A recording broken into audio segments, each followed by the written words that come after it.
Nightcap recap. What up, players? Hello, everyone. Welcome back. Nightcap recap, the NFL edition. Football back. Where does the time go? Right around the corner. Get a little hype, a little tease. Jim Biringer, Teddy Repantis here.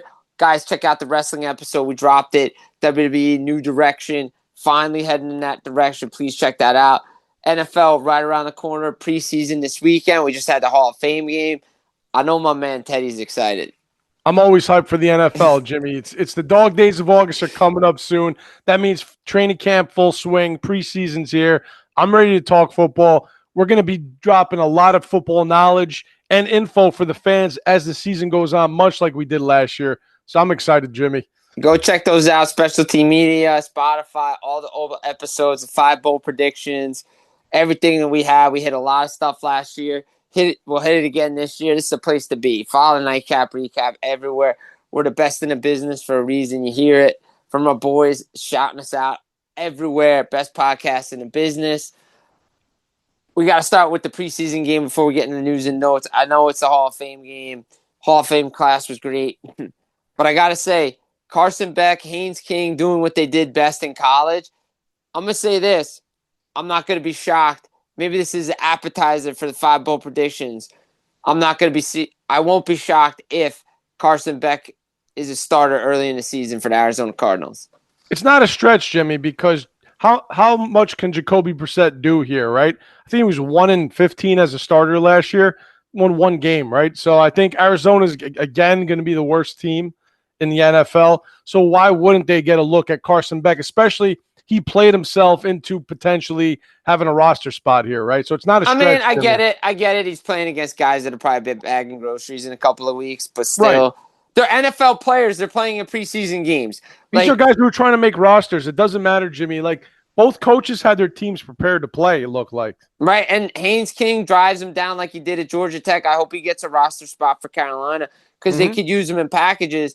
But you have Jeremiah Love there. Yes, the team is weak. But Carson Beck played 5 years in college. That's a big deal for these NFL coaches. Like, that's a huge deal. And that's I think that's a point that either I want to say Tirico brought up, that some of these guys now coming in the NFL are staying in college a little longer, right?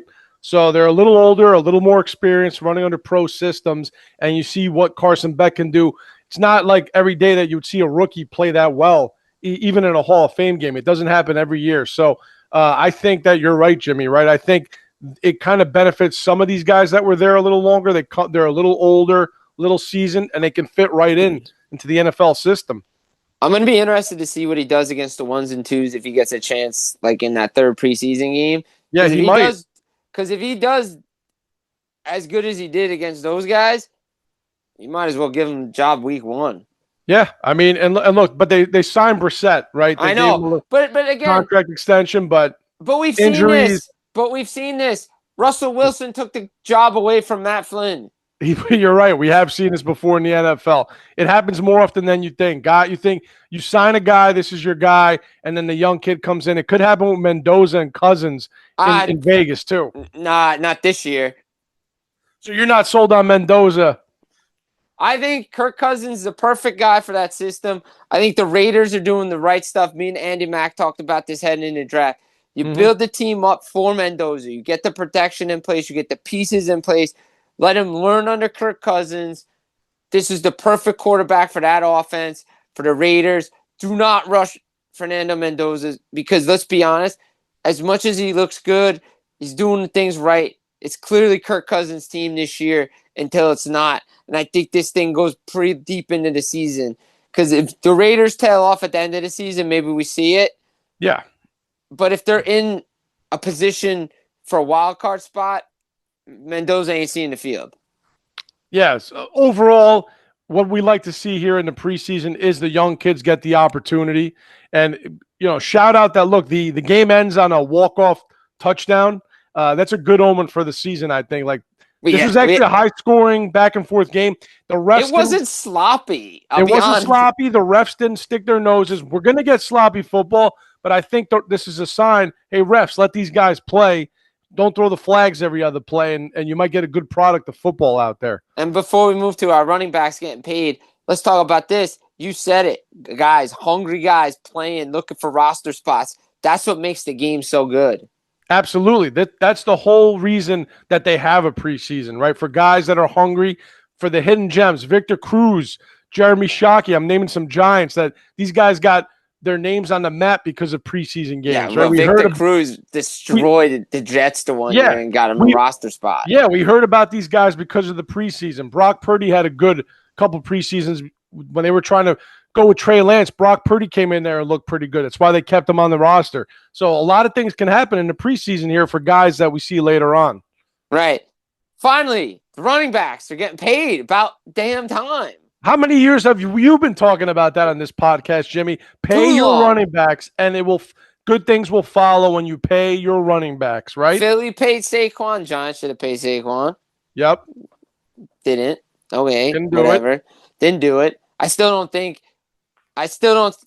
like all these lists that come out, I see it in NHL too on NHL Network, but I see it in NFL, these lists, these player things, whatever. I don't think Saquon's as bad as the ranking says he is. I still think he's got a lot left in the tank. No, I think Barkley just had a down year because I think the Eagles as a whole. The Eagles' offense was horrible. Yeah. If that changing offensive coordinators, O-line was bad. No. Agreed. If the O-line gets back to what they did the year prior, Barkley's going to have another monster year. He's still very young, so I don't know what people are thinking. But Gibbs, Bijan, Jonathan Taylor all got paid. About time this position gets recognized, because if you go back, watch old school football before the passing attack, it was run the football, set up the run to set up the pass. Gibbs is the man now, though, in Detroit. But they just lost the center. They did, yeah. That's going to be the problem out there. They just lost a big-time center, and for a team that, Detroit's looking to bounce back from what they were the year before, that's a huge loss. Look, you could fill in, I think, a center. I'm not saying he's not important. I think it's always the tackles that are the most important. They could find a center, but when that's a guy that was going to be a key cog to being the communication for the rest of the O-line out there. Huge for Gibbs, but that's a guy who can get out in space and make plays. Yeah, right. I think Goff can use him in so many different ways, and I still think Goff's the best quarterback in that division, though. Well, look, Jimmy, it was like a game of chicken with these running backs, because it was like, all right, who's going to get paid first? Because we know that the next guy that gets paid is going to get the higher contract. It was like, all right, as each contract came through the pike, okay, highest paid running back in NFL history, highest paid running back in NFL history. So it ended up being that Gibbs was the last guy to get his deal. Taylor got his money first. I think it was like $50 million.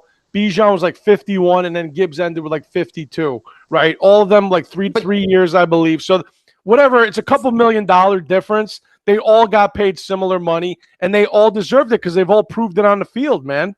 Well, Jonathan Taylor was to have an MVP-type season last year before Daniel Jones got hurt. Exactly, and if the Colts didn't have Jonathan Taylor, I don't know what they are, right? They're really like a bad team. They're a nothing team without Jonathan Taylor. He's the key guy that gets everything going there. I know Jones had the resurgence. We liked what Danny Jones did last year before the injury, but without Jonathan Taylor picking up the big yardage, I mean, they're nothing. So they were a nothing team.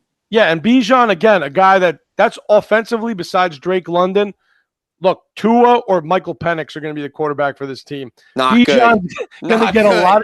Not good. Not good. Bijan's going to be relied upon, used a lot. He needs the money because, again, short shelf life. But I like the 3-year deal for the running back. I agree. Because that's the peak. Smart. Yeah, that's the peak. And if they're still playing well by the time they hit 28, maybe you get a 2-year extension to the age 30, and that's it. You call it a career. But you see it with the quarterbacks. Highest paid quarterback next year. Next guy, highest paid. It's always the next contract gets the highest paid. It's the next guy is the highest guy in the NFL. That's how it works. And Gibbs, like you said, Montgomery's gone now, so he's the one-man show. He's going to be the centerpiece of the offense. So Goff is going to be relying on him heavily. He's going to have heavy usage. When your running back is being used a lot, they need to get paid because their bodies break down. They need the money. So yeah, you mentioned a quarterback battle. I'm going to jump around a little bit here. Yeah, jump around, man. You mentioned a quarterback battle. We kind of touched on the Beck and Brissett won. We mentioned Kirk Cousins, Fernando Mendoza, Tua, and Michael Penix in Atlanta. Feels like that's Tua's job, but that guy's one hit away from not playing in the NFL anymore. I feel like Tua's going to start the year, and again, another injury, or he's going to poor play, and Penix is going to get another opportunity just because he's younger. That's what's going to happen. Right, and they drafted him higher. Yeah, so he's going to get another chance. He's going to get another chance. I'm not as high on the Falcons this year, though. Just the quarterback scare me. Because of the QB situation. Yeah, the rest of the team is good. Yeah, if they had a good QB, they'd be all right, but they don't have a good one. Like, if Kirk Cousins was able to have stayed in Atlanta, I would have been like, yeah, Birds, let's go. Exactly, but I don't know if it's happening this time around. No, not happening this time around. Then, obviously, the big one. Yeah. Guys, you been listening yet? Have you confirmed today? Confirmed today. You guys been listening? Paying attention? Been telling you for what? How many years? JJ McCarthy's not a good quarterback. Jimmy's got the victory lap on victory lap for this because you victory lapped it last year. You could do it again because now he's been benched for a quarterback that I don't like. I'm going to say this: Kyler Murray, not a good. I'm not a fan of Kyler Murray either. Yeah, to me, not a good QB. Starts out pretty good. Those years with Arizona, he'll have a hot couple games, and then it looks like he forgot how to read a playbook or how an NFL offense works. He starts running around, gets chased out of bounds, and doesn't know what he's doing. And also, well-known, doesn't read a playbook and plays too many video games, right? So, well, here's the thing, though. Now you got the Kevin O'Connell factor in this thing, right? Right. We saw what he did with a bunch of these quarterbacks, Darnold and Danny Jones. Maybe he can do it with Kyler. It's clear that JJ's not progress. Like the other night, neither guy was good, according to reports coming out of that mini scrimmage that they had on Sunday night in Vikings camp. Both guys were awful. But it's clear JJ McCarthy wasn't the right pick. They picked him too high. He wasn't ready. I think the thing is Kyler can get Justin Jefferson the football. Yes, yes, agreed. That's why he's starting. Yeah, that's the main reason, Jimmy, because, look, he's a little more mobile. He can get Jefferson the ball because clearly J.J. McCarthy, with his opportunities and chances last year, was missing wide open Justin Jefferson. And you could see the frustration in Jefferson. And also across the team, a team that knew that they let a Sam Darnold go from the season prior, the amazing year they had. And for this kid who clearly could not get the ball to anybody down the field. And his de facto rookie year, because he didn't play a game the year before because he got hurt. Exactly. And just unbelievable how bad he's played. When you can't beat out Kyler Murray, it's a bad situation for you. But like you said, Kyler's going to get the ball to his guys at least. He did that with DeAndre Hopkins. He did that with a bunch of guys he played with there in Arizona. So I think Jefferson, if you're a fantasy football player, to be okay. Jefferson will be okay to draft, I think, this year. I think so too. I think he should be okay to draft. Yeah. Who shouldn't be good to draft is NBA on the 49ers because all they do is get hurt. That's a good segue, Jimmy. I love it. I hate it, but I love it too at the same time. That's hilarious. Sorry, I have to have a joke at it. You have to. I mean, look, because at this point, it's just every year this team gets hurt. And now it's this electrical substation has taken a life of its own because the last couple of years, people joked about it. Oh, man, why are they practicing next to this electric substation? Apparently, it's been there since the days of Montana. Steve Young, Jerry Rice, been no issues back then. What changed all of a sudden at the last some odd years since Shanahan's been the coach? Is it the training staff? Are the guys just not practicing hard enough? Are they not stretching good enough? What can you attribute it to? Somebody created a Twitter account for the electrical substation. It's funny. Go follow it. But now it's got to be something, Jimmy, because you got to blame something on it because it's every year a new guy signs there and then bam, pulled quad, pulled hammy, calf, soft tissue injuries that you don't even get. You and I don't even get these injuries at our age. You know, we're working out. We don't even get pulled abductor muscles or whatever, man. It's weird as hell. Everybody now, they got guys coming back from injury. Kittle. Yeah, Kittle's looking good with his Achilles rehab. It's amazing if he does make it back week 1. This guy just popped his Achilles in January. That's amazing. I mean, Patrick Mahomes did the Achilles, in December? Yeah, and he's going to be able to come back. Danny Jones did an Achilles. Or He's ACL looking or okay. whatever it was. It was ACL. Yeah, it seems like modern medicine's really good now, obviously, with getting these guys back. But Debo's back. Debo signed. We got him. Thank God, because Ricky Parasol's done for the year. PCL. Jimmy, those first 4 days of practice, I was texting you guys. Yeah. The 4 starting receivers, Mike Evans, Christian Kirk, Stribling, and Parasol, all were out with injuries within the first 4 days of camp. Like, you And can't even make Parasol's this out up. for the year because that kid was supposed to have a big year this year. I feel so bad for him. Was never an injury guy in college, from what I understand. And now, because of this bad luck with the Niners with their injuries. It's substation. It's got to be the electrical substation. Time to move the practice facility. Move it away, because, like, great news that Stribling had a tight hammy. He came back to practice. Mike Evans, I get it. Veteran. Keep him out. Don't need him to get hurt or further injured. Nick Bosa, off the ACL now. Knee tendonitis. Missed a whole week. Not a good sign for a guy coming back from a knee injury. It's just, I can only sit there and laugh, Jimmy. I can't even say anything else about it. It's just ridiculous. Yeah, because you look down a state and you see Aaron Donald working out with the Rams, and you're just like, what are we doing? I was looking at the injury list on like day 5, and there was like 20 guys already sitting.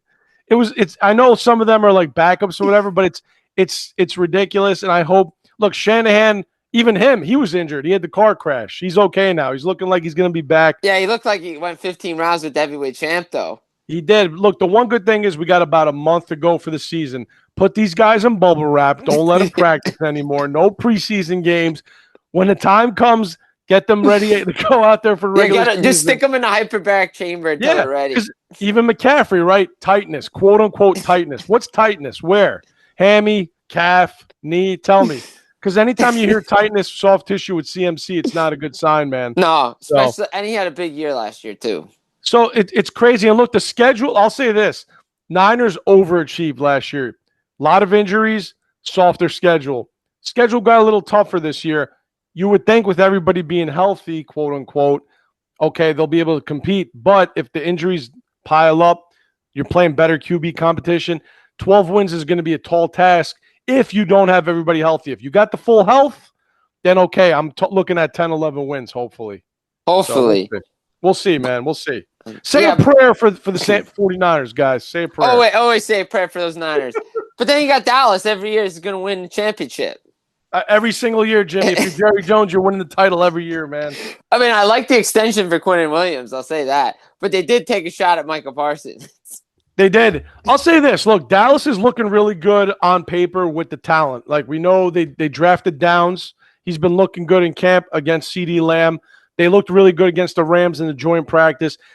I just don't like Dak Prescott coming out here and saying we're going to be the greatest offense there ever was. Like, what are you, Bret Hart? The greatest offense there is, there was, there ever will be. He said this, Jimmy. Go look it up. He said this is the greatest offense there is. He said this.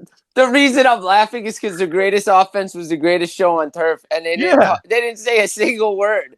You can't call yourself. I know you got a lot of great talent on that team, and you can't say this unless you actually get it done, right? I mean, you can put up all the offensive stats you want. You got to win in the playoffs, and they still haven't been back to an NFC title game. They haven't been to an NFC championship game since what, 95? 30 years, Jimmy. We're at 31 years now, so it's a lot of talk and hype as per usual. I know there's a lot to be excited about. Don't get me wrong. They got a good talent. Team. They have a good team. We both think that they're going to do well this year. So the offense overachieved last year because we didn't think they were going to do anything. Right. You got Pickens back. You got CeeDee Lamb. You got Javonte Williams, Dak Prescott. You got Ferguson at tight end. You got a lot of really good talent there, man. So look, if they can keep again, it's entertainment. It's Jerry's world. It's got to keep the quotes machine coming out. It got to be about. It's like, look, it's the Lane Kiffin disease, which started with the Jerry Jones disease. When there's nothing to talk about, we got to make somebody talk about us because it's too quiet. Yeah, and I'm with you on the Quinnen Williams signing. I kind of like that extension too. That's big for them because their defense is looking like it's going to be stacked. I mean, look, if the Cowboys can back it up in the regular season, great. This is one of those. You got to go in the playoffs. Yeah, and with Micah Parsons gone, it's like one of those. They're looking to be that addition by subtraction where you get rid of the star, but you supplement it with a lot of like good role players and key pieces, and that's what they're trying to do here. Look, this wasn't on a rundown, but I think Dak Prescott should get the Just Shut Up award. No? Oh, tell them. Yeah, don't talk until I like Dak, but don't talk until you get it done on the football field, right? Right, and Dak's been heavily criticized for his play. He might. Hey, here's a tease for that top 5 hot seat players or coaches episode we're going to drop. Dak Prescott might make an appearance. Hey, you never know. He just won the Just Shut Up award, so so he's already at a hot start for the season, Jimmy. a hot start might be Giants bully ball coming back. What do we think? I'm liking what I'm seeing at training camp, man. And what Harbaugh's saying, right? We're the New York Giants. Don't forget who you are. Exactly. Like, I like that. Tom Coughlin style. Tom Coughlin style. Get back to playing gritty defense. Yep. Like, come off the edge. Play hard, physical, finish hits. Don't be afraid. Like, don't be, like, laissez-faire with your hits. Like, go pound the football. Go pound bodies. We're the New York football Giants. Agreed, We're built on defense and running the football. That's the philosophy I think he's bringing to this team, and I think that's what we're going to see. Scatterboo got the talking to after the stupid flip at the Fanatic Fest. Said he learned from it. He won't do it again. I think Harbaugh had a nice talking to, and if he's looking good and he's ready to go and he's locked in, the hard-nosed pounding football that we used to see with Brandon Jacobs, right? Like thunder, lightning, and fire when you had who else? Ahmad was there. Ahmad Bradshaw was there. Brandon Jacobs. Derek Ward was there. Yeah. So I think with Tracy and Scatterboo, I mean, if that's what you want to be, the pound the rock, Jackson Dart, get out and play action. Get Malik Neighbors is looking good for week 1. Another guy who messed up his knee on that MetLife turf in September. He's had about a year to recover. Initial reports were concerning because he had a second scope on that. But now they're saying he's looking good. So that's a good sign. And the defense probably just to clean out something. You know, with these ACL things, you got to go back in sometimes to clean up some stuff. And Abdul Carter took it upon himself to going to be his second year, said, hey, I got something to prove here. I didn't have the best rookie year. I expect more out of myself. So he's looking to have a great year. All their draft picks are looking really good too. Yes, they are. So I think the guy's going to be on Jackson Dart, man. Like, but he's got the weapons. He's got the tools to do it. Yeah. And a Harbaugh system's going to allow him to succeed. That's what I hope. The negatives I've seen for the Giants is that Darts look inconsistent on some days. You're going to get that. So it's really on him. I expect him to just, be the guy that he was last year when he was playing well. Me too. If he's playing well, Scatterboo's not stupid. Yeah. This team. Full year of Neighbors. Giants going to be a pretty good team. Like, I'm not saying playoffs, but like they're going to be better than they were. I was saying that up until some things here in the last couple of weeks made me think that, or over the summer, like with Scatterboo, and I'm like, maybe I'll take back my 7 seed. But when I dive deep and look into this before our preview, I'll see where I put the Giants. I got to look at the schedule again. Yeah, definitely. Me too. We'll see. Like, again, it's the schedule, how they perform. Can they get some wins that we don't expect? Yeah, the wins that should have been wins last year where they dropped. There was 5 games they should have won last year that their record completely flipped if they win those. They probably are in the playoffs if they win those games. Absolutely, right? Because how many games did they lose in the last second, right? Or all that they should have let up? Yeah, all of them. Pretty much all of them. And they blew the Russell Wilson, great game in week 2 against Dallas. Yeah. Their defense could have stopped somebody. Dallas, Denver, Chicago. That's 3 games off the top that they should have won right there. Yeah, their Washington. Season. There was a 1-score game with Washington. The field goal game with Washington. You didn't have a kicker. You couldn't beat Washington because your kicker got hurt. Another game. Did they play the Bills last year? I don't know if they played the Bills. The Niners game, they got kind of smoked. Yeah, they got smoked last year. You got to give them that. But there was 3 or 4 games there that you might be right with the Bills. They might have almost beat the Bills too. Yeah, they should have. There were some games that they should have won. But and that's why Harbaugh's here, right? To flip those losses into wins, right? Yeah. So I think that's what's going to happen here. Look, I'll say this. I'm excited that Harbaugh's there. I think they needed to change the coach. They need a hard-nosed guy. Agreed. Oh no, yeah, like they needed a hard nosed guy. They needed somebody to come in there and just change the attitude of this game. The Packer game was the other one. Oh, the Packer game, that was The another one, Lion right? game was another one. Yep, The Viking game was another one. another one. Like Think about it. like that team could have been a playoff team, but again, just lower the expectations. Play New York Giant football, and they'll be fine. Agreed on that. They'll be the better team in New York this year because the Jets are going to suck. Oh, the Jets are just, they're going to be right there with the Cardinals picking top 3 again. Right, because they just don't know how to do anything. We mentioned Patty Mahomes looking good in KC. Looks like his old self, even with the brace on. Danny Dimes, we got Bo Nix all recovering. Yeah. Looking good in training camp from the reports we're reading. Yeah, absolutely. I'm expecting big things from Bo Nix coming back this year off that injury. I'll save that for the predictions. I got big things for Denver again. As we know, I predicted them to do what they did last year. I was a little off with the number of victories, but they got to the playoffs. But you weren't wrong about KC dynasty ending. Correct. KC going down, but we said KC needs to reload here, right? And that starts with Mahomes getting on the mend. Kelsey's back. He's married now. Is he going to out of shape? Looks out of shape. Is his heart going to be in it? We know he's a tough, hard-nosed player, but sometimes even if you have that mindset, but his stats have been going this way for the last couple of years. They've been going down, and you could have that mentality, and like the output's not there. Like that's all I'm saying. Like, by the way, did you see the rookie on rookie crime? The video from KC practice the other day. I saw Ken Walker taking a guy out for hitting him. I did see Ken Walker getting bumped to the outside, and he got pissed at whoever tackled him, but I didn't see the rookie on rookie. Yeah, it was like a 6th round. I saw it this morning before the recording. It was like the guy like clotheslined him. Oh, man. Dude, listen, training camp fights are my favorite. You know what it is? It's the first time guys put pads on for the year. They're chippy. Sometimes, look, you're going no pads. You're not going full speed. Now you're doing a joint practice, or it might even be your own team, and you hit the guy a little too hard. The guy gets upset. You love to see it. It's training camp fights. I like it. Well, you heard it. Giants down in West Virginia, nothing but pads.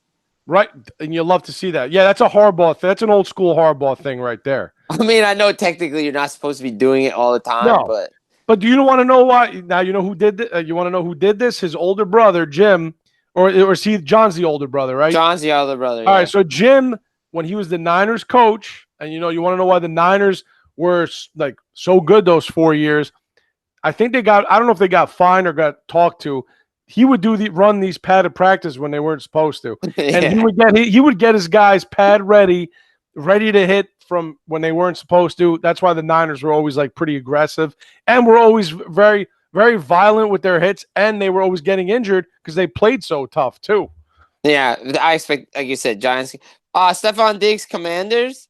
Yeah, what do we think about that? But I'm hearing, look, the Laramie Tunsil for the Commanders, the offensive line, huge hit for that O-line. So Diggs is a good signing for them, but if Jaden Daniels doesn't follow up on what he did his rookie year, I know it was a bad sophomore year, what does the Diggs signing even mean if he can't get the ball to him? It means nothing because Laramie Tunsil, he's one of the best offensive linemen in the league.